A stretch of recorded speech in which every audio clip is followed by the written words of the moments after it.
그 통계 본론으로 돌아가서 우리가 지금 그 인과관계 분석 중에서 집단 간 차이 분석을 공부를 해야 되는데, 그걸 하기 위해서 사전 단계로 인과관계 분석이 가능하려면 어떤 조건들이 필요하냐와 관련해서 전 시간에 얘기를 좀 많이 했죠. 그래서 현상 두 가지가 동시에 변해야 된다. 그리고 원인 선행 조건, 그 다음에 기타 원인 부재 조건. 자, 이런 것들이 성립해야 제대로 된 인과관계 분석을 할 수가 있다 그랬는데, 이 중에서도 좀 달성하기가 어려운 것 중에 기타 원인 부재 조건. 자, 이거 외생 변수 통제하는 거. 자, 이게 굉장히 어렵다 그랬습니다. 그래서 이거를 통제하기 위해서 실험 설계를 이용하면 어느 정도의 인과관계 추론이 가능하다고 했죠. 그래서 실험 설계에 우리가 기본 모형을 통해서 실험 집단과 통제 집단을 나누어서 하게 되면 어느 정도 구현을 할 수가 있다 그랬고, 실험 설계의 기본 요소로 독립 변수의 조작과, 이거 지금 같이 붙여서 놨는데 사실은 분리해서 봐야 되겠죠. 독립 변수를 조작할 수 있느냐, 실험자가. 그 다음에 종속 변수를 측정할 수 있느냐. 자, 실험 전과 후의 종속 변수 변화를 제대로 측정할 수 있느냐, 이런 것들을 첫 번째 조건으로 다뤘습니다. 두 번째는 외생 변수 통제와 실험 대상의 무작위화. 자, 순수하게 완전히 실험 집단에 통제 집단에 들어갈 확률이 동일하게 이렇게 하는 게 현실적으로 대단히 어렵다고 했죠. 자, 어찌됐든 이런 조건들을 충족을 하게 되면 그 실험이 정말로 인과관계 추론을 잘 할 수 있도록 돼 있다. 이렇게 결론을 낼 수가 있다 그랬습니다. 자, 이렇게 얘기하는 이유는 어떤 조건이 부합하지 않을 가능성을 지금 내포하고서 이런 얘기를 하는 거죠. 그래서 이 실험 설계도 보면 이런 두 가지 내지 세 가지 조건을 순수하게 100% 구현하는 것을 우리가 순수 실험 설계라고 할 수가 있고, 이런 조건들이 부합하지 않는 것들에 따라서 실험 설계 형태를 띄었지만 좀 변형된 형태라고 하는 것들이 존재한다는 거죠. 그래서 원시 실험 설계라고 했는데 프리 엑스페리멘털 디자인이라고 했습니다. 자, 실험의 일부 형식은 갖추고 있는데, 예를 들어 첫 번째 얘기했던 독립변수 조작이라든가 종속변수 측정은 형태상으로는 갖추고 있는 것 같아요. 그런데 집단을 하나만을 가지고 실험이 이루어지거나, 자, 실험 집단, 통제 집단 나눠서 하는 게 아니라 그냥 준 실험 집단이라고 할 수 있는 거를 대상으로 실험을 하거나, 자, 실험 대상 집단은 나눠놨는데 무작위화가 없는 거죠. 그러니까 내가 실험을 편하게 하기 위해서 대상 집단을 인위적으로 이렇게 선정했을 때 이거는 결과적으로 외생 변수 위험에 완전히 노출된다고 볼 수가 있죠. 자, 이거는 우리가 원시 시대 이런 얘기 하잖아요. 원시 시대는 뭔가요? 문명이 제대로 발달하지 않은 시대죠. 자, 그거하고 비견해서 풀이라는 말을 붙였어요. 실험 설계가 냉정하게 얘기하면 아닌 거죠, 이거는. 그래서 풀이라는 말을 붙였는데 이런 것들도 합니다. 왜 하느냐? 자, 결과를 일반화하기에는 상당히 제약사항이 많은 거죠. 그렇지만 경우에 따라서는 이런 것도 한다는 거예요. 자, 이것과 좀 또 대조되는 게 준실험 설계가 있는데, 준실험 설계를 하기 전에 순수 실험 설계를 얘기를 해보도록 하죠. 자, 우리가 앞에서 통제 집단 설계를 하고서 이런 모델을 봤었죠. 그래서 실험 전에 예를 들어 환자 상태에 대해서 측정을 해보는 거죠. 실험 집단, 통제 집단 다 공이. 그리고 약을 주죠. 두 집단 다 주는데 하나는 가짜 약이고 하나는 진짜 성분이 들어가 있는 약을 주죠. 그렇게 했을 때의 환자의 상태를 약을 투여한 일정 시점 후의 상태를 두 집단 다 측정을 하죠. 그래서 Y2에서 Y1을 뺀 거는 약의 효능을 보여주는 거고 Y4에서 Y3를 뺀 거는 이거하고 비교하기 위해서 대조 집단으로 이렇게 설정해 놓은 거죠. 자, 그런데 여기서 앞에 거하고 달라진 거는 R이라는 게 들어가 있다는 거예요. R. 이 R이라는 게 마치 함수 형태로 들어가 있다는 거는 무작위화 랜더마이제이션을 했다는 거죠. 실험 설계의 마지막 조건을 충족시켰다는 거예요. 자, 이런 모든 조건을 충족시키고서 실험 효과를 보게 되면 자, 결과적으로 이런 형태로 나타나겠죠. Y2-Y1에서 진정한 약의 효능을 보기 위해서 Y4-Y3의 차를 빼주게 되면 이 약의 효능이 있느냐 이런 거를 우리가 알 수 있다고 그랬죠. 자, 그런데 여기는 보면 여러분 여기 시험 효과가 뭘까요? 테스팅 이펙트가 뭘까요?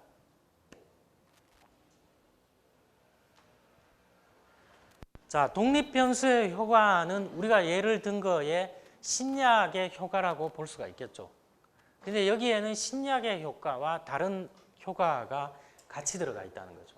자, 이거는 뭐냐? 벌써 실험 전에 측정을 했죠, 한번. 그리고 나서 실험 전에 측정을 할 때 사람들은 어렴풋이 알려주지 않더라도 알 수가 있다는 거죠. 자, 알 수가 있고 실제 실험 후에 측정을 할 때는 이때는 뭔가 내가 테스트를 받고 있구나 이런 거를 알게 되면 여기에 효과에 영향을 줄 수가 있겠죠. 자, 이거는 분명히 영향을 줄 수가 있어요.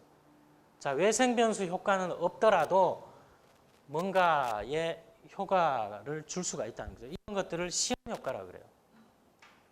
자, 이 시험 효과가 있기 때문에 진정으로 우리가 알고 싶은 거는 독립변수의 효과만 딱 떼서 알고 싶은데 이게 같이 섞여 있다는 거죠. 이렇게. 여기는 이렇게 구분을 했지만 실제로 이 차이를 계산해 보면 같이 이렇게 뭔가가 나오겠죠. 같이 나온 결과물이 정말로 실험의 효과냐? 아니라는 거죠. 테스팅 이펙트가 포함되어 있을 가능성이 있다는 거죠. 내가 벌써 실험을 하고 있구나, 당하고 있구나 이런 거를 알 때의 효과까지 들어가 있기 때문에 이거를 정확하게 분리해내기가 어렵다는 거예요. 그래서 이거를 보완하는 방법으로 여러분 요거는 뭐 기억할 필요는 없어요. 근데 솔로몬의 네 개 집단 설계가 있습니다. 자, 우리는 앞에서 순수 실험의 집단을 2개만 가지고서 해본 거죠. 근데 이 테스팅 이펙트를 줄이거나 없애기 위해서 집단을 4개로 해서 하게 되면 이런 거를 줄일 수가 있는 방법이 있는데 이거는 그냥 이런 게 있다는 정도만 알기 바랍니다. 이건 통계학하고는 사실 조금 거리가 있기 때문에 이 정도로 마무리를 하도록 하겠습니다. 자, 그 다음에 준실험 설계인데 자, 이거는 실험이 아니에요. 실제 상황에서 독립변수를 조작하는 실험 설계 유형이에요. 실제 상황에서 해보는 거죠. 우리가 벌써 통제 집단, 실험 집단 나눴다는 거는 실험 공간에서 하는 거잖아요. 근데 이거는 실제 필드 상황에서 어떻게 보면 현장 실험이라고도 할 수가 있죠. 자, 현장 실험 설계라고도 불립니다, 이게. 자, 현실성과 외적 타당성이 높다 그랬는데 제가 위에 써놓은 거는 외적 타당성이고 밑에 이렇게 잘게 써놓은 거는 내적 타당성이에요. 자, 이 외적 타당성은 한마디로 뭐냐 하면 이 결과물을 일반화하기가 되게 좋다는 거예요. 일반화하기가 좋죠. 내가 실험 공간에서 한 게 아니라 실제 상황에서 했기 때문에. 자, 이런 거를 외적 타당성이라고 하는데, 자, 자세한 건 여러분이 몰라도 됩니다. 근데 그 언급이 됐기 때문에 이해의 편의를 위해서 좀 추가로 해놨습니다. 그래서 그 설문조사 같은 거 할 때 보면 내적 타당성과 외적 타당성이 이게 좀 고려할 요소들이 있어요. 자, 이런 거를 통해서 우리가 자, 여기서 언급 안 한 거는 외적 타당성 일반화하기는 좋은데 이거는 실제 상황에서 이렇게 하게 되면 독립변수 조작이나 외생변수 통제가 좀 어렵겠죠. 출입하는 사람, 이런 출입하는 사람들 때문에 영향을 받는다든가 이런 것까지 하기가 되게 어려워질 수가 있다는 거예요. 그래서 변수 간의 인과관계 추론을 다루는 진짜로 인과관계냐 이런 데에서는 좀 제약사항이 될 수가 있다는 거죠. 이 준실험 설계를 하게 되면. 그래서 이런 경우는 내적 타당성은 좀 떨어진다고 볼 수가 있겠습니다. 그래서 이거를 좀 정리를 해보면 준실험 설계에서는 독립변수 조작 가능성이나 외생변수 통제 가능성이 어느 정도는 가능해요. 그런데 치명적인 게 실험 대상의 무작위화 측면에서는 이것도 굉장히 어렵다는 거죠. 이 준실험 설계가 필드 테스트죠. 필드 테스트. 이런 한계가 있기 때문에 정말로 순수 실험 설계에 비교해서는 이런 단점을 가지고 있다는 겁니다. 자, 이제 실험 설계를 마무리를 하는데, 자, 우리가 하고 싶은 거는 추리 통계 분석에서의 그 중에서 인과관계 분석을 하고 싶은데, 자, 여기서 말한 인과관계 추론의 전제 조건 이런 거를 완벽하게 달성하는 건 어떨까요? 완벽하게 달성하는 게 굉장히 어렵겠죠. 실험실 안에서 철저하게 통제하고 하면 되겠지만 사회 현상이라든가 경영 현상이라든가 이런 거를 실험 공간에 가둬놓고 굉장히 노력은 하겠지만 100% 이런 조건을 갖췄느냐에 대해서는 장담하기가 어렵다는 거죠. 그래서 우리는 통계적 분석 결과에만 의존해서 독립변수와 종속변수 간의 인과관계를 추론하는 데는 이런 앞단에 있어서의 한계점들이 포함되어 있기 때문에 좀 어려운 점이 있다는 거예요. 그래서 해석을 할 때 항상 틀릴 가능성이 있잖아요. 자, 틀릴 가능성이 있습니다. 그래서 자, 실험 설계는 인과관계 추론을 가장 구현을 제대로 하기 위해서 하는 건데 우리는 지금 사회 현상이나 경영 현상에 적용할 때는 이게 100% 충족하기가 조금 어렵다는 거를 멘트로 남기고 우리가 진짜 보고 싶은 집단 간 차이 분석이 뭐냐에 대해서 좀 다뤄보도록 하겠습니다. 자, 이거는 통계 분석 기법이 달성하려는 목표를 지칭할 때도 있습니다. 자, 어쨌든 간에 우리는 여러 가지 알고 싶은 것들이 많죠. 신약의 효과. 자, 또 예를 들면 과외를 했을 때에 정말로 제도권의 공교육 대비해서 사교육을 시켰을 때 효과가 있느냐. 자, 이런 거 교육학자들이나 이런 사람들은 되게 궁금하죠. 이런 게. 끊임없이 이런 걸 연구를 합니다. 자, 기업에 있는 사람들은 광고를 모델을 어떻게 설정하냐, 광고 시간을 어떻게 하냐, 뭐 TV 광고를 하는 게 좋겠냐, 라디오 광고를 하는 게 좋겠냐, 아니면 요즘처럼 소셜 미디어 광고를 하는 게 좋겠느냐. 자, 다 이거 인과관계 측면에서 알고 싶어 하죠. 자, 수많은 욕구들이 존재하고 있어요. 인과관계 추론에 대해서. 자, 그리고 또 뭐 사회학자나 이런 사람들은 실제 그 인과관계 추론은 아닌데 집단별로 차이가 있느냐, 이런 것들 많이 연구하죠. 자, 성별로 남자, 여자가 어떤 현상에 대해서 차이를 보이느냐, 연령층별로 차이를 보이느냐, 자, 소득 수준별로 보이느냐, 이 다양한 욕구들이 있어요, 보면. 자, 이런 경우에도 집단 간 차이 분석으로 기여를 할 수가 있다는 거죠. 그래서 이런 굉장히 많은 욕구들이 있기 때문에 통계 분석이 달성하려는 목표를 지칭한다고도 볼 수가 있죠. 이 집단 간 차이 분석을 여러 분야에 적용을 할 수 있기 때문에. 자, 구체적인 통계 기법은 T-테스트 내지 T-검정이라는 게 있습니다. 그리고 Z-검정. 자, Z는 뭔가요? Z. 예, 표준화해서 정규 분포라는 거를 가정하거나 아니면 표본수가 굉장히 많을 때 우리가 Z-검정 같은 걸 할 수가 있겠죠. T-검정은 우리가 지금까지 공부한 바로는 표본수가 작거나 아니면 모표준 편차라든가 이런 게 알려지지 않을 때, 자, 이럴 때 T-테스트를 했죠. 자, 이게 이제 뭔가에 대해서 좀 다뤄보도록 하겠습니다. 먼저 나온 게 T-테스트입니다. 자, 일반적으로 하는 경우는 표본의 크기가 작고 표준 편차가 알려지지 않은 경우. 자, 그래서 우리 앞에서는 표본수가 30개보다 크냐, 표본수가 30개보다 작으냐. 그런데 요즘은 120개까지 얘기하는 사람들이 있습니다.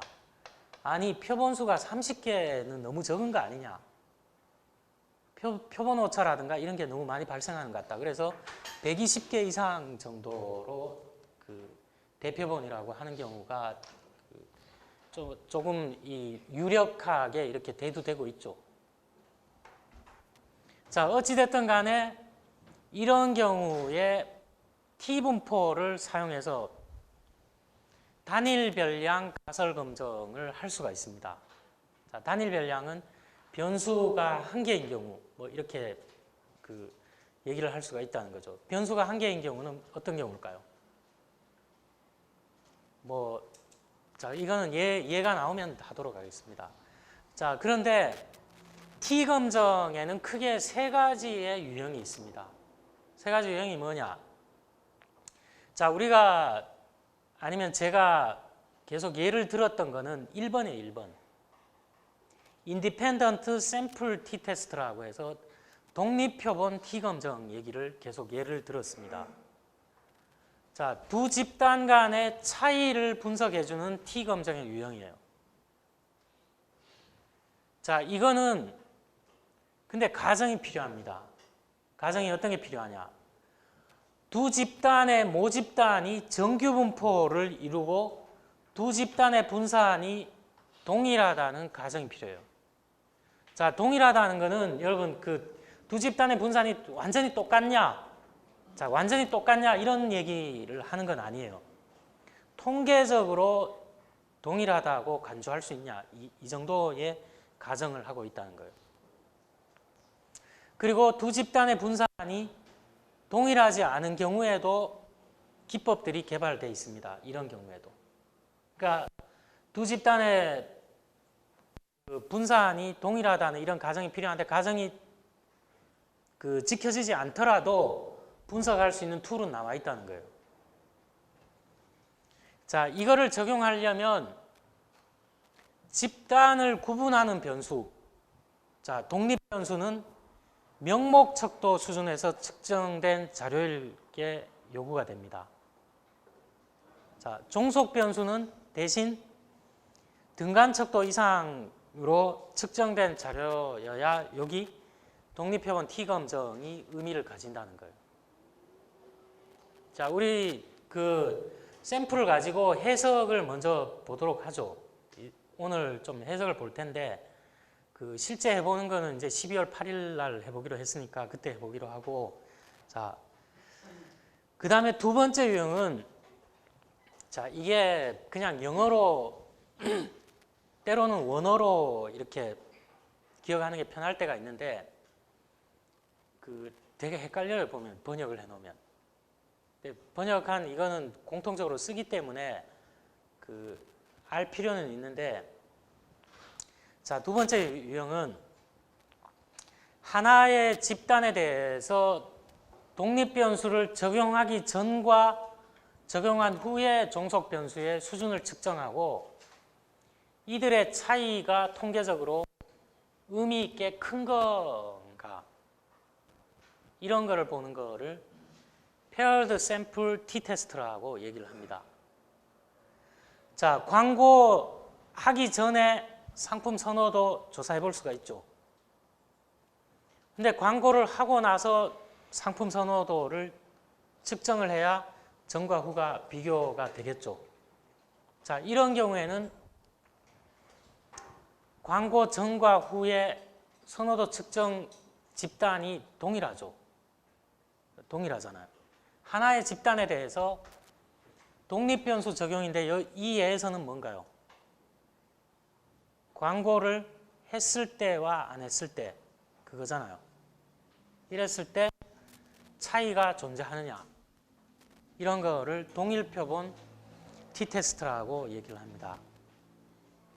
자, 마지막 세 번째 유형은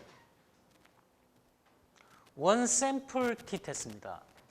자, 이거 보니까 페어드 샘플과 원 샘플, 즉 가장 구별하기가 좀 어려워요. 근데 여러분 한 가지 예를 가지고 구별할 수밖에 없어요. 좀 그 혼동이 된다. 그러면 하나의 예를 생각하면서 그 차이가 뭐일 거냐에 대해서 그 고민을 좀 해봐야 되겠죠.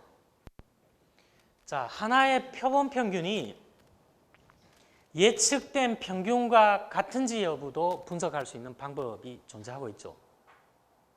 자, 이 예를 하나 들어보겠습니다. 신상품 아이디어에 대한 소비자의 선호도. 자, 선호도라고 얘기하면 그냥 물어보면 좋아하느냐, 보통이다, 별로다, 이렇게 대답할 수가 있겠죠. 근데 이건 너무 단순하잖아요. 그래서 등간 척도로 일반적으로 물어볼 수가 있죠. 그래서 이거는 좀 굉장히 중요한 조사다. 어떤 기업에서 굉장히 중요한 조사라 그러면 그냥 5점 정도로 물어보는 게 아니라 7점 내지 11점으로 물어볼 수도 있어요. 그래서 여기서는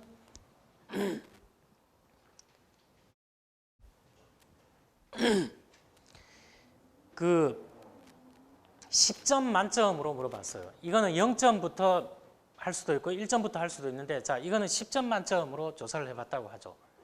그래서 사전에 이런 거를 좀 미리 합의를 보는 거죠. 기업에서 상품 아이디어 우리가 조사해봐서 7점 이상 나오면 그 진행을 계속 하자. 7점 아래로 나오면 그 스탑하자. 이런 합의를 해놓고 이런 걸 조사를 해볼 수가 있겠죠. 자, 이런 결정을 하는 경우에 하나의 표본에서의 선호도가 7점 이상인지를 검증해 봐야 된다는 거예요. 통계적으로. 자, 여기 하나의 표본이라 그랬는데 하나의 표본에는 예를 들어 300명을 조사할 수도 있고 100명을 조사할 수도 있고 50명을 조사할 수도 있죠. 자, 그 사람들을 조사를 해봤더니만 단순히 평균이 7점을 넘었냐, 자, 이런 평균이 7점을 넘었냐, 이렇게도 뭐 할 수도 있지만 그거는 통계적으로 그 검증한 건 아니라는 거예요. 통계적으로 검증한 게 아니라 T-테스트를 좀 해봐야 된다는 거죠. 자, 우리는 그 지금 T-테스트 유형을 세 가지로 나눠봤는데 이 시간 이후부터는 그 유형을 좀 기억을 좀 하면서 그 시간이 많지가 않기 때문에 1번 예를 가지고서 그 실제로 돌려보고 분석을 해볼 겁니다. 자, 독립표본 T검정을 우리가 해볼 거예요. 자, 그걸 해보기 전에 그 다음에 분산 분석이라는 거 얘기를 했는데, T테스트는 직접 두 개 집단을 비교할 수가 있죠. 근데 만약에 3개 이상 집단이 진짜로 독립변수를 적용한 것들이 차이가 있느냐, 이런 거 궁금한 경우가 더 일반적이겠죠. 이게 두 집단만 하는 것보다, 물론 뭐 경우에 따라서는 두 집단, 그 통제 집단, 실험 집단 비교할 때 여러분 그 이과대학이나 이런 데서도 T테스트 합니다. 하겠죠. 동물 실험 하는데 약 성분 들어가 있는 집단과 들어가 있지 않는 집단 T테스트 하면 알 수 있겠죠. 자, 어찌됐든 집단이 3개 이상인 경우에 어떻게 할 거냐. 만약에 3개 집단이다. 3개 집단이면 이렇게 3번 해봐야 그 집단 간의 차이가 있는지를 정확하게 알 수가 있겠죠. 근데 분산 분석은 한 번에 할 수 있다는 거예요. 자, 이 분산 분석은 우리가 앞에서 파편적으로 많이 나왔죠. 그 분산 분석에 대해서 이름은 여러분 많이 들어봤을 거예요. 그래서 제가 이거를 줄여서 그냥 아노바 막 그런다 그랬잖아요. 그래서 제가 예전에 통계학 들을 때 제일 애먹었던 게 뭐 아노바 그럴 때 하고, 그 다음에 그 몇 가지 예가 있었다 그랬잖아요. 뭐 그런 경우가 있는데 이걸 그냥 줄여서 아노바라고 부릅니다. 자, 명목척도 수준으로 측정된 독립변수가 여기까지 하면 뭐하고 똑같나요? 자, 등간척도나 비율척도 수준으로 측정된 종속변수에 미치는 영향을 분석한다고 하는데 여기까지 하면 뭐하고 흡사한가요? 독립표본 T검정하고 비슷하죠. 자, 이거를 분석하는 기법의 하나인데, 이게 얼마나 중요하면 뭐라 그랬나요? 통계 분석에 대한 접근 방법, 사고 방법이라고도 표현을 했습니다. 왜 그런가? 이 분산 분석으로 여러 가지를 거의 응용해서 여러 가지를 할 수 있기 때문에 이거는 기법이죠, 당연히. 기법인데 워낙 적용 범위가 넓다 보니까 하나의 접근 방법, 사고 방법이라고 일컬어진다는 거예요. 자, 일단은 그게 왜 그런가는 좀 전체적인 모습을 봐야 되니까, 자, T검정과 분산 분석의 차이점이 뭐냐? T검정은 두 개의 집단 간에 존재하는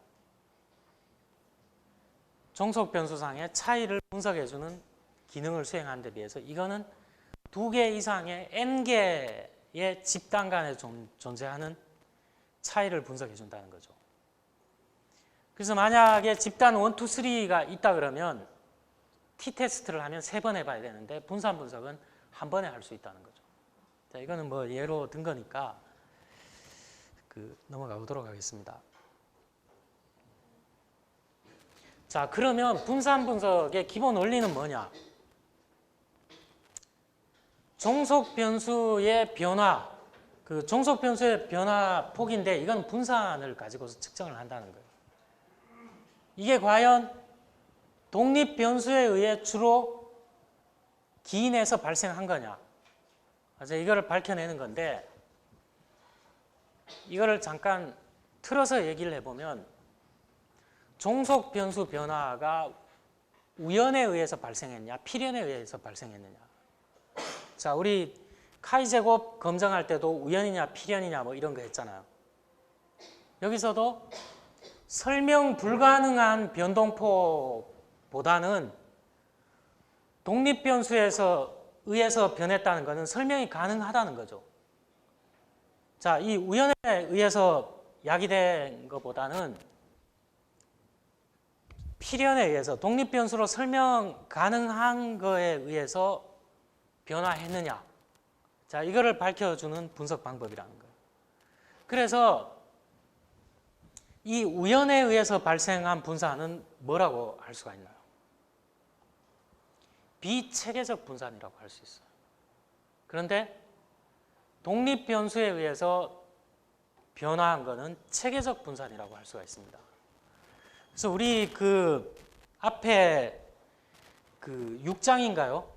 거기서 그 6장에서 이런 말을 한번 정리를 해본 적이 있죠. 자, 이거 할 때 제가 예로 들은 게 뭔가요?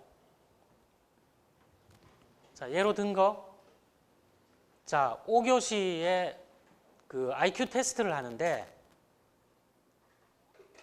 그 앞 시간에 예를 들어 체육 활동을 수행하고서 IQ 테스트하는 집단과 어떤 일반 다른 과목을 수강하고 이렇게 IQ 테스트에 임하는 집단하고 그 분산이 대체적으로 봤을 때 앞에 집단이 분산이 더 클 가능성이 높다는 거죠.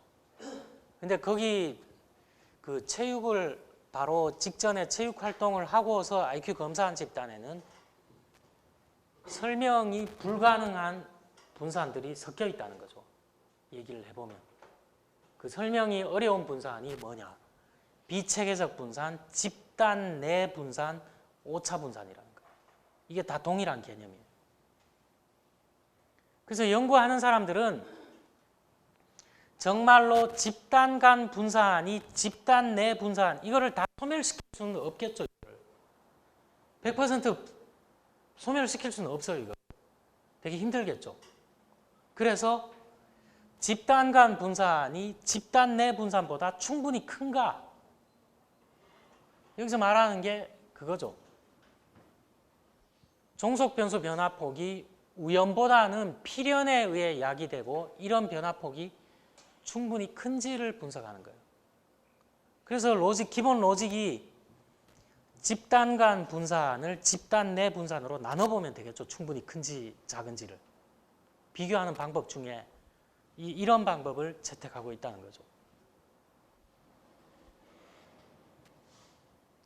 자, T-테스트도 유형을 봤는데 그 분산 분석이 사고의 방식, 접근 방법 이 정도까지 평가받는다 그랬잖아요. 왜냐하면 집단 간 차이 분석을 기본적으로 수행하겠지만 여러 가지로 응용이 될 수 있다는 거예요. 자, 우리가 금방 봤던 거는 이런 분산 분석이에요. 왜 이런 분산 분석이냐? 독립변수 하나였죠. 독립변수. T 검정이나 분산 분석이나 독립변수 하나인 걸 가정했잖아요. 그리고 종속 변수도 하나죠. 자, 신약 투입했을 때 약 효능이 있느냐 없느냐. 종속 변수 하나예요. 그래서 우리가 지금까지 얘기한 거는 이런 분산 분석인데 SPSS에는 여러분이 그 한글 버전, 영어 버전이 깔려 있을 수 있는데 한글 버전으로 보면 이런 용어를 써요. 이런 배치 분산 분석이라는 용어를 써요. 그래서 같은 말이에요, 이거. 이런 분산 분석, 이런 배치 분산 분석, 같은 말을 씁니다. 자, 요거는 다른 말로 CRD라고 해서 Completely Randomized Design이라고 얘기를 하는데, 자, 요거는 그냥 기억하지 않아도 되겠습니다. 자, 이런 용어로도 불립니다. 나머지 것들은 뭐냐? 나머지 방법들은 독립변수 수가 한 개가 아니라 두 개일 수도 있고 종속 변수 수가 한 개가 아니라 두 개일 수도 있다는 거예요. 또 특이하게 외생 변수가 없죠. 다 없는데 특이하게 들어가는 경우도 있다는 거예요. 그래서 이 공별량 분석이라는 게 있는데, 자, 이거는 여러분 단계에서는 안 하고 저 같은 사람도 직접 계산을 해서 하진 않고 프로그램들이 있어요. 그래서 그걸 가지고 이런 것들을 하는데, 자, 공별량 분석은 뭔가요? 굉장히 특이한데 이런 분산 분석하고 똑같은데 외생 변수를 하나 이상 집어넣어서 분석하는 방법이라는 거예요. 그리고 다원 분산 분석은 다원이 뭐냐? 여기서 1원 원웨이라는 건 1원이라는 거는 독립변수 수예요. 다원 분산 분석은 뭔가요? 독립변수가 2개 이상인 경우. 종속변수는 그대로 있죠. 이게 다원 분산 분석이라고 해서 N웨이 아노바라고 합니다. 그래서 독립변수 간의 상호작용 효과도 분석 가능하다 그랬는데, 자,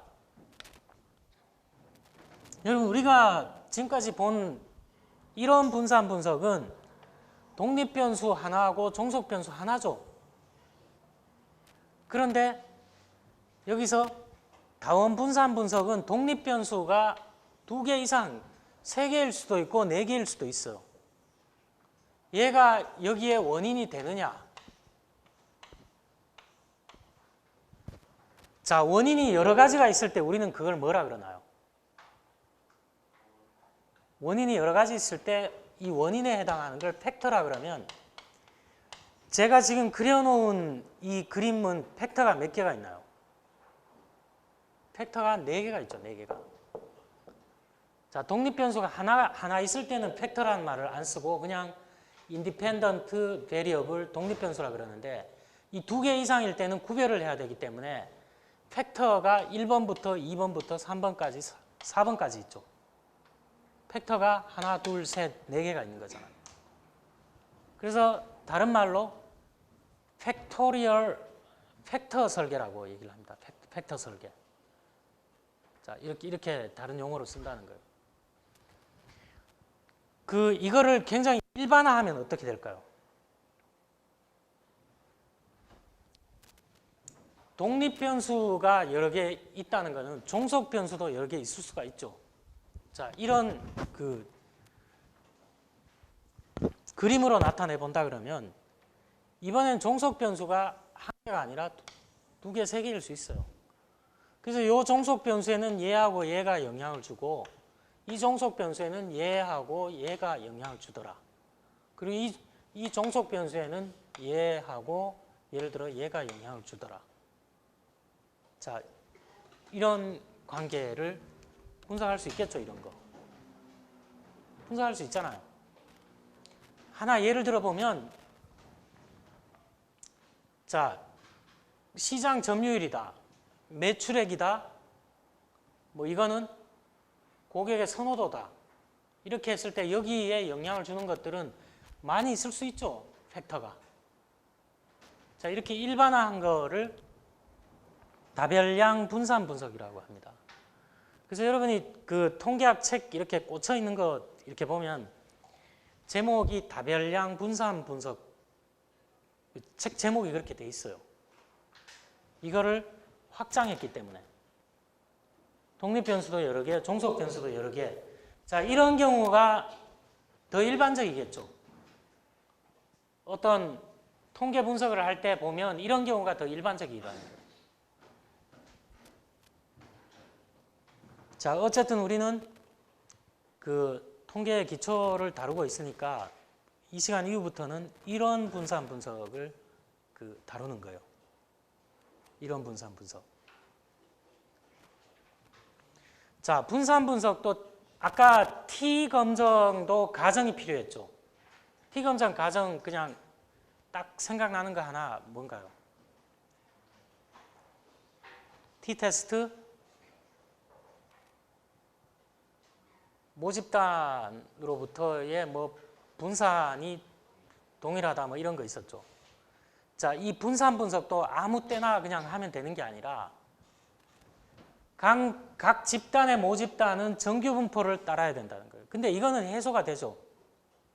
우리 기억을 더듬어 보면 표본 크기가 크다 그러면 중심 극한 정리에 의해서 표준 정규 분포에 근사하거나 그걸 적용할 수가 있죠.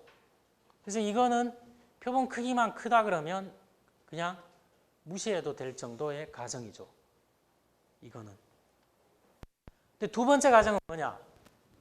각 집단의 모집단에서의 분산은 동의를 해야 된다 그랬는데 이거는 T 테스트 할 때 가정하고 똑같죠. t-테스트하고 동일한 가정이죠. 자, 이것도 각 집단의 표본 크기가, 자, 여기 3개 집단이 있다. 근데 얘 집단은 지금 샘플이잖아요. 샘플 이렇게 추출한 거잖아요. 근데 얘 자체들의 모집단이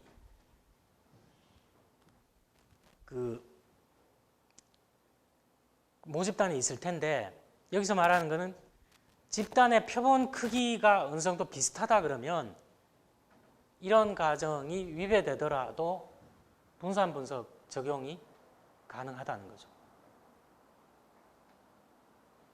자, 각각 이런 가정이 있는데 어떤 조건이 충족된다 그러면 무시하고 분산 분석을 적용해도 된다는 거예요, 이게. 자, 세 번째는 각 집단은 각자의 모집단에서 무작위로 추출돼야 된다는 거예요. 표본으로 추출될 가능성이 동일해야 된다는 거죠. 그리고 상호 독립적인 표본이어야 된다는 거예요. 얘하고 얘하고 독립적이지 않고 서로 관계가 있다.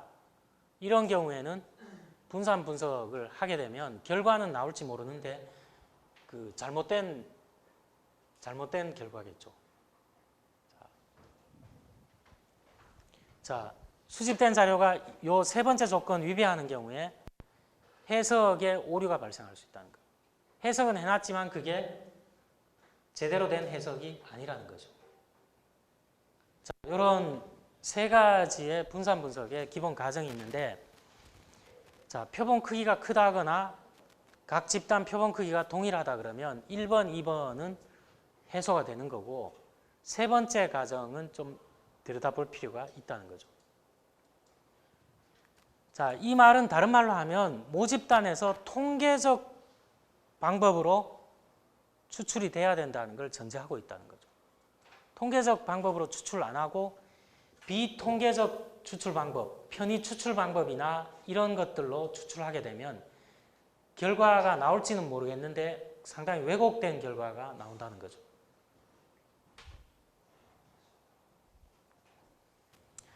자, 여기서부터 해석인데 로직이 똑같습니다, 여러분. 상관관계 분석할 때의 로직하고 흡사해요, 잘 보면. 자, 뭔가요? 독립표본 T검정.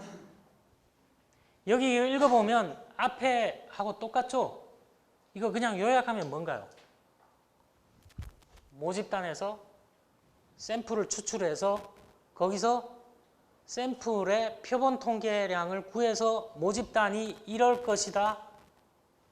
가설 검증하는 거죠. 똑같잖아요. 로직이 똑같잖아요, 이거. 그러면 이 인과관계 분석의 t-테스트에서는 가설을 어떻게 놓을 거냐. 자, 이것도 양측 검증과 단측 검증이 있죠. 두 집단의 평균은 동일할 것이다. 보수적으로 바라보는 거죠. 그게 아니라 대립가설은 두 집단의 평균, 종속 변수죠. 이거는 동일하지 않을 거다. 연구자의 관심 사항이 이런 거겠죠. 광고 효과가 있으려면 이걸 받아들여야 되는 거고, 신약 효과가 있으려면 H1을 받아들여야 되는 거고, 과외 효과가 있으려면, 사교육의 효과가 있으려면 H1을 받아들여야 되는 거고. 연구자 관심은 이건데 조사를 해보면 이게 꼭 받아들여지는 게 아니죠. 자, 이렇게 가설 검증을 한다는 거예요. 자, 좀 더 적극적으로 단측 검증하는 거. 집단 1의 평균이 집단 2의 평균보다 클 것이다. 자, 이런 경우는 우리가 예로 든 거는 실험 집단에서 구한 평균이 통계 집단에서 구한 평균보다 클 거라는 거죠. 신약 성분이 들어간 집단의 평균이 가짜 약을 준 집단보다 클 것이다. 그러면 이 대립가설이 받아들여지는 거겠죠. 자, 이걸 로직 보면 가설 놓는 건 어렵지 않죠. 자, 어렵지 않아요, 이거. 자, 이거를 통계가설 형태로 놓을 수가 있죠. 자, 통계가설 형태를 놓기 전에 우리가 어떤 자료가 있다는 전제하에서 이제 결과를 분석 돌려봤어요. 통계 프로그램으로 돌려봤어요. 이 가설 검증을 하기 위해서. 자, 우리가 예로 든 거는 현재 급여와 성별에 따라서, 자, 성별에 따라 현재 급여의 차이가 있을 것이다, 없을 것이다. 이런 연구 여러분 결과 신문에서 많이 본 적 있죠? 본 적 있잖아요. 진짜로 통계적으로 유의한 차이가 있을 거냐? 그 결과 이런 유사한 연구들 많이 합니다. 주로 어떤 데서 할까요? 우리 학교에도 그런 연구소 있죠. 젠더 뭐 붙은 그런 그 연구소 있죠. 젠더에 되게 관심 있는 사람들. 그 젠더에 따라서 사회 현상 간에 어떤 차이가 있느냐 이런 거 할 때 해볼 수 있겠죠. 이런 거. 그런 연구소 있습니다. 자, 통계 가설 형태로, 자, 이 F는 female, man. 이거는 평균이겠죠. 평균. 모집단의 그 현재 급여가 성별에 따라 차이가 없을 것이다. 성별에 따라 차이가 있을 것이다. 이렇게 해놨죠. 이거 실질 가설이 아니라 숫자 형태로 들어간 통계 가설 형태로 바꿔놓은 거죠. 말로 이렇게 표현할 수도 있는데 이렇게 있는 거를 통계 가설 형태로 바꿔놨어요. 자, 독립표본 T검정은 뭘까요? 이거죠, 이거. 표본에서 뭔가를 구해야 되겠죠. 그래서 표본에서 구한 현재급여, 여자와 남자의 현재급여 차이를 구해봐야 되겠죠. 이 구한 게, 표본에서 구한 게 모집단 전체에도 적용이 될 거냐. 자, 그래서 모집단 전체에서 구한 여성과 남성의 현재급여 차이, 이거하고 비교를 추측을 해봐야 되는 거잖아요. 자, 얼마나 멀리 떨어져 있는가를 판단하는 거죠. 멀리 떨어질수록 유의미한 차이가 있을 가능성이 높아지는 거죠. 그래서 돌려봤더니만, 자, 이거는 기술 통계량 집계돼서 나오죠. 몇 명 조사했나요? 남자 258명, 여자 216명을 조사해 봤더니만 평균으로 보니까 높죠. 높아요. 근데 이게 통계적으로 의미가 있게 높으냐 낮냐 이걸 보려는 거잖아요. 기술 통계량을 보니까 뭐 표준 편차도 차이가 많죠. 이렇게 차이가 많아요. 자, 여기까지는 이제 우리가 5장, 6장에서 공부했던 기술 통계량을 이렇게 보여주는 거고, 독립표본 T검정을 해보자는 거예요. 자, 독립표본 T검정에서 우리가 가정이 필요하다 그랬죠. 가정이 뭐 있었나요? 가정 뭐 있었죠? 좀 지루하지만 한번 볼까요?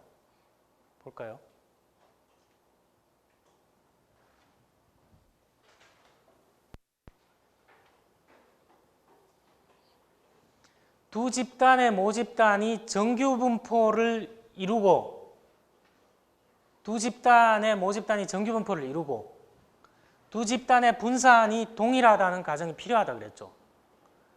그런데 분산이 동일하지 않은 경우에도 개발돼 있다 그랬죠. 자, 이거를 보도록 하겠습니다. 자, 등분산 검정을 했는데 분산이 같다는 거죠.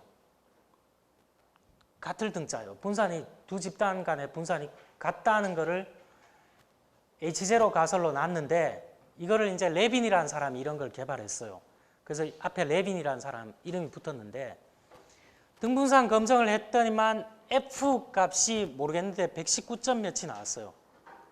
근데 유의 확률이 0.000이 나왔는데 이 유의 확률 0.000이 뭘까요?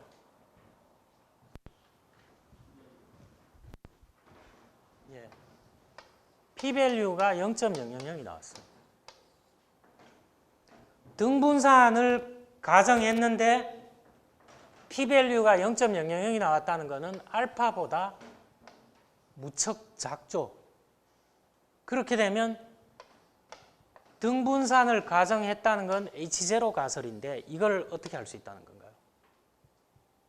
안전하게 기각할 수 있다는 거죠. 안전하게 기각하면 평균의 동일성에 대한 T검정, 등분산이 가정된 거를 가지고 해야 될까요? 등분산이 가정되지 않은 걸 가지고 해석을 해야 될까요? 여기 p-밸류 값이 0.000이기 때문에 등분산이 가정된다는 것은 기각됐기 때문에 이쪽 라인을 가지고 해석을 하면 안 된다는 거예요. 이쪽 라인을 가지고 해석하면 되지 않고 등분산이 가정되지 않았을 때 라인을 가지고 이제 해석을 해야 되는 거예요. 자, 등분산 가정했을 때 T값하고 가정되지 않았을 때 T값이 다르죠, 서로. 이거는 이제 드랍됐기 때문에 이걸 가지고 해석하는 거예요. T값이 11점 몇이고 자유도가 정수로 안 나왔죠. 소수점으로 나왔죠. 두 집단을 했기 때문에 이렇게 나온 거예요. 자, 유의 확률 보니까 양측 검정인데 뭐가 나왔나요? p-밸류가 0.000이 나왔죠. 그러면 이제 이걸 가지고 해석을 해야 되는데 이 0.000은 뭘까요? p-밸류예요, p-밸류. p-밸류라는 것은 알파보다 지금 많이 작죠. 그럼 여기서의 H0 가설은 뭘까요? 우리가 원래 설정해 놓은 성별에 따라 급여 차이가 없을 것이다가 H0 가설이라는 거예요. 그런데 표본을 가지고 구해봤더니만 p-밸류가 0.000으로 알파보다 충분히 작기 때문에 H0 가설을 기각하고 성별에 따라 현재 급여에 차이가 있다는 가설을 억셉트하게 된다는 거죠. 이게 이제 해석이에요, 해석. 자, 지금 제가 얘기한 게 도무지 이해가 안 된다. 도무지 이해하기가 힘들다. 이런 사람 있나요? 이해하기 힘든 거는 전제가 하나 더 들었기 때문에 그렇죠. T-테스트를 하는데 등분산을 가정해야 되는데 등분산이 가정이 위배됐잖아요. 위배된 거 또 분석할 수 있는 툴이 있죠. 레빈이라는 사람이 검증한 방법대로 할 수가 있다는 거예요. 그래서 요 위에 라인으로 안 하고 밑에 라인으로 해석을 하는 거죠. 만약에 이 유의 확률이 예를 들어 0.07이 나왔다. 그러면 5% 유의 수준에서 p-밸류 값이 더 크죠. 그러면 이거 가지고 해석하면 되는 거예요. 위에 라인 가지고. 그래서 위에 라인 가지고 해석해도 p-밸류가 충분히 작기 때문에 그 등분산이 가정된 상태에서 성별에 따라서 현재 급여의 차이가 있다고 H1 가설을 받아들이면 되겠죠.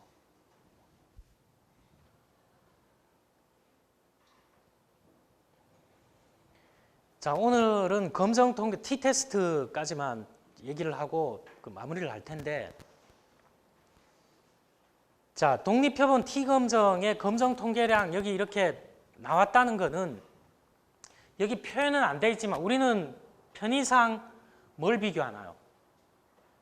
p-밸류 값하고 알파 값하고 비교해서도 결론을 내릴 수가 있지만 우리 그 가설 검정할 때 그 아이스크림 가게 체인점 이런 거 조사해본 예 봤잖아요. 그 보니까 검정 통계량 구해서 그 구간값 안에 들어가느냐 밖에 있느냐 이거 가지고도 판정한다 그랬잖아요.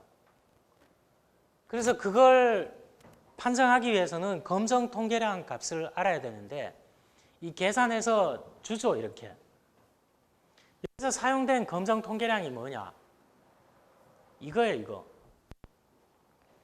두 집단이 동일 분산인 경우 두 집단이 동일 분산인 경우에 T값이 나오죠. 여기서 나온 그 T값이 어떻게 나왔냐? 두 집단이 등분산이 가정됐다는 것은 조금 전에 보여준 거예요. 등분산이 가정되지 않았다고 하면 T값이 다르잖아요. 다르죠. 그래서 만약에 두 집단이 동일 분산인 경우에는 검정 통계량은 여기 T값으로 계산된 거예요. 조금 전에 봤던 T값이 검정 통계량입니다. 보면 분모에 우리 그 표준 오차 썼는데 이거는 1번 집단의 예를 들어 1번 집단이 여성의 현재 급여라 그러면 표본에서 구한 급여 평균과 남성의 현재 급여의 평균 차이의 표준 편차죠. 이거 표준 오차 개념하고 비슷한 거죠.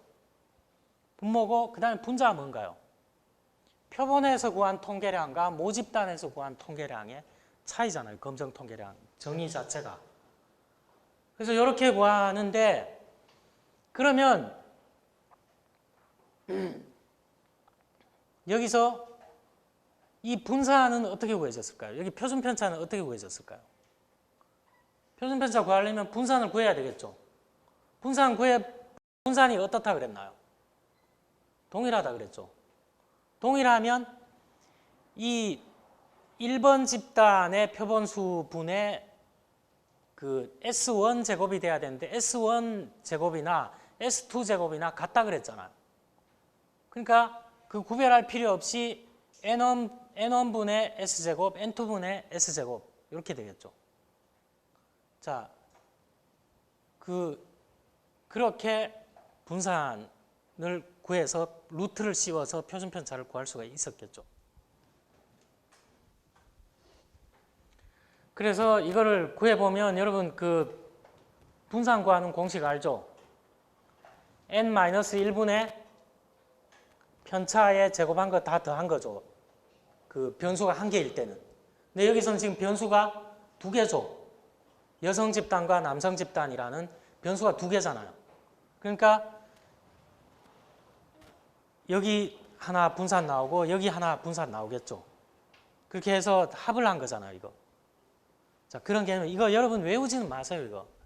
외우지는 않는데 로직은 알아야 될 거 아니에요. 자, 두 집단이 분산이 다를 경우 T값이 검정 통계량이라고 그랬는데 조금 전에 봤던 예에서는 이 T값이 어떻게 나왔냐는 거예요. 이 T값이. 여기서는 이게 검정 통계량 값이에요. 이 값이 어떻게 나왔냐는 거예요. 이 값이 이젠 로직은 똑같죠, 보니까. 로직은 표준 편차분의 표본 통계량 값에서 모수 추정값 뺀 거죠. 이게 표본 통계량의 정의잖아요. 근데 구체적으로 이게 어떻게 구해지느냐. 이번에는 1번 집단의 분산과 2번 집단의 분산이 다르죠. 다르기 때문에 N1분의 S1제곱, N2분의 S2제곱 이렇게 구해야 된다는 거죠. 집단이 분산이 다르기 때문에. 뭐가 될지는 모르겠는데 다르게 이렇게 표시를 해줄 수밖에 없죠. 자, 그 T검정은 이렇게 한다는 거예요.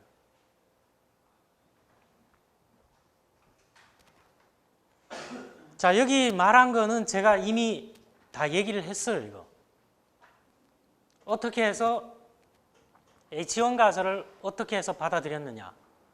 얘기를 했죠, 다.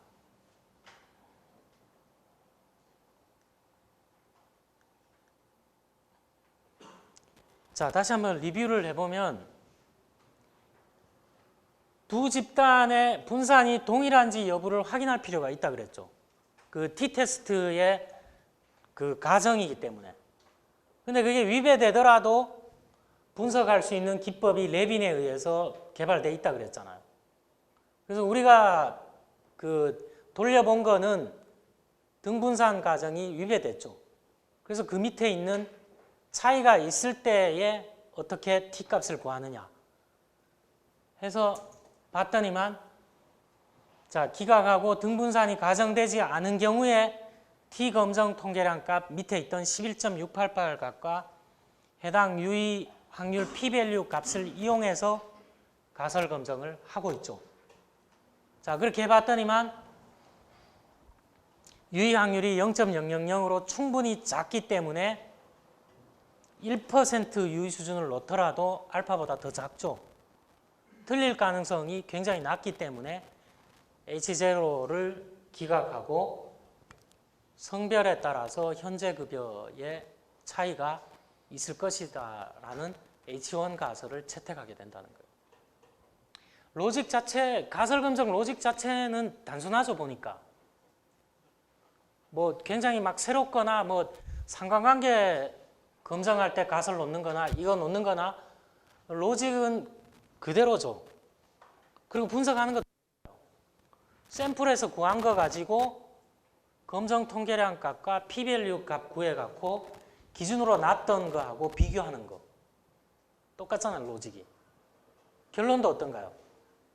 결론 이끌어내는 로직도 비슷하고 그냥 H1이 받아들여졌다, H0 받아들여졌다 이렇게 하지 말고 마지막에 문장으로 한마디 이렇게 결론 내주는 게 좋다 그랬죠.